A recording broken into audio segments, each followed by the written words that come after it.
Okay, welcome back for day 2 of Witches and Wizards. I'll be guiding you through your reading again.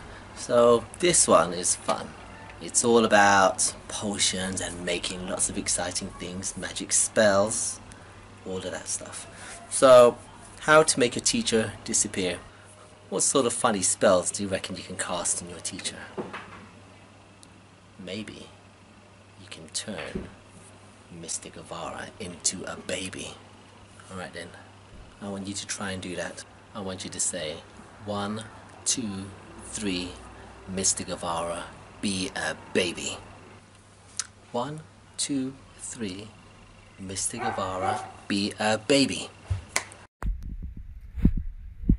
Oh my goodness. And there you've done it. You've turned me into a baby.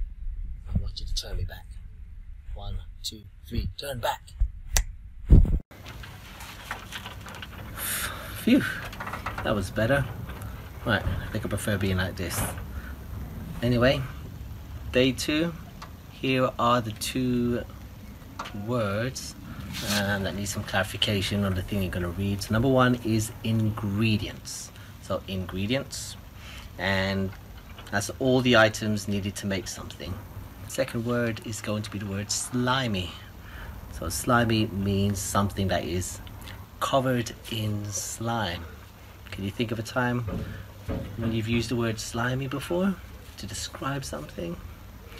Anyway, have fun reading about potions on how to make your teachers disappear. Okay, good luck and enjoy. Okay, so here's a reminder of what the George Spicer talking frame looks like. The 8 different strands here to make you a really good George Spicer reader. Today we're going to concentrate on 2 of them, making connections and visualizing. So it's all about using your brain, using what you think something is going on, and looking in your mind's eye, really. There we are. Let's have a little read aloud. And it's how to make teachers disappear. You will need.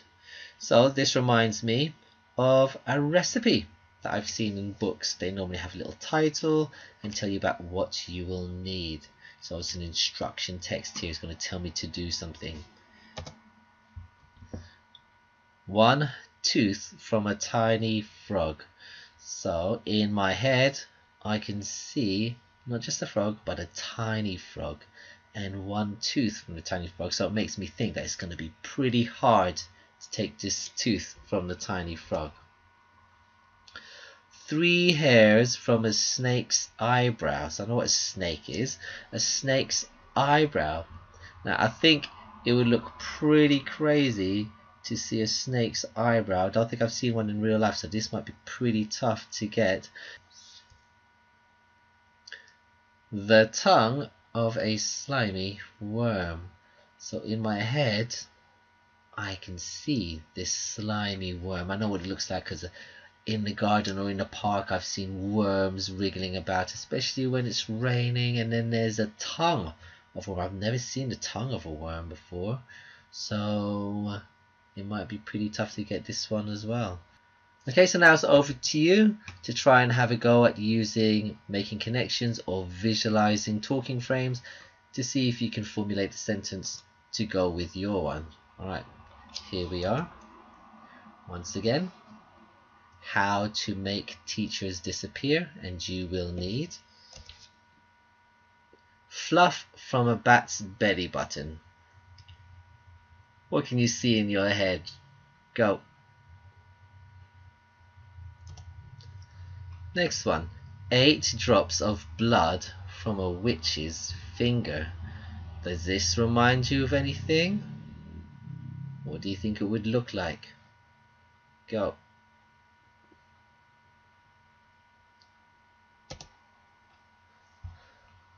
And finally, 20 chickens' toenails wrapped in cobwebs. 20 chickens' toenails wrapped in cobwebs. Oof. What do you think that would look like? Does this remind you of anything? In your head, what can you see? Have a go at getting your sentences out. tell your parents, or just say it out loud to yourself. Go on.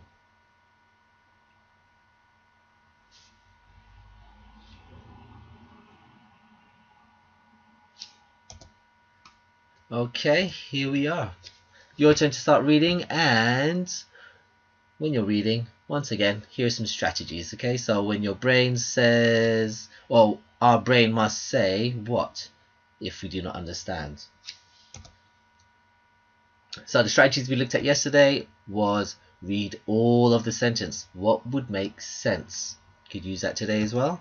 And also, do not read on if it does not make sense. So if you come to the end of a sentence, it doesn't make sense, go back, read it again. Which word didn't seem right in there?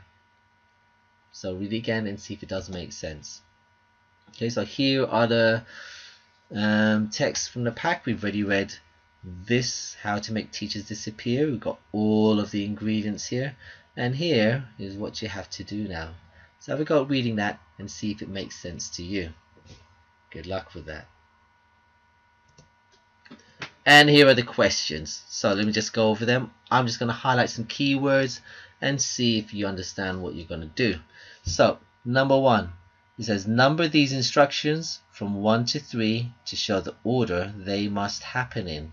So look in the text for pour the mixture into a glass. Underline it, and then look at the next sentence. Chop up the ingredients into little pieces. Find that in the text. Underline it. And finally, stir them together with a wooden spoon. And underline that. So once you've seen all 3 of those underlined, which one did you underline, or which one comes first in the sequence? Put a 1 next to it. Here, here, or here. Which one comes next? Put a 2 next to it. And which one was last? Put a 3 next to it. Question number 2, it says which 2 adjectives have the author used to both mean small? So find 2 adjectives that mean small. You might not have to find the word small, just words that mean small. Find 2 of them. Number 3 is how many chickens' toenails do you need? So how many? Probably looking for a number. And chicken's toenails, scan that text and see if you can find the word chicken's toenail. Number 4, what do you need to place the ingredients into? What is the ingredients going to go into? Question 5, how many teeth from a tiny frog do we need? Number 6, what material is the spoon made out of? So scan the text for the word spoon and see if there's a material that's attached to it. Number 7, is the potion served, hot or cold? So I think the key word here is served. Look for that and you might find the answer. Finally, circle all the words with ing, ed ending, and what is the root word and what pattern do they follow. Have a go at doing that and enjoy. Right. Now, to extend yourself, if you have a story that you like to read, practice this key skill of summarizing. And you can practice it by using these stem sentences. So in this part of the book, or I think the character is, at different points of the story, just to get an idea of what's happening so far. So there are 5 things that you can do to summarize the whole book if you like. Number 1, on your thumb, I want you to answer who are the characters in the story. So when you start to summarize, get your thumb out and say who the characters of the story, who the characters in the story are. Number 2, where is the story set and where does it take place? Number 3, how does the story start? Number 4, what is the problem? What happens in the story? And finally, number 5, how is the problem solved? So any story that you read, have a go at summarizing with these 5 key points. Okay, so that's the second day of reading. I hope you enjoyed it. I hope it was fun. I look forward to reading all of your lovely, fantastic ideas. See if you find all those words. Alright then, take care. Well done for the last week and well done for this week. Hope you're enjoying everything. Hope it was useful. And enjoy the rest of the pack. Take care now. It's Mr. Guevara. Well done. Bye.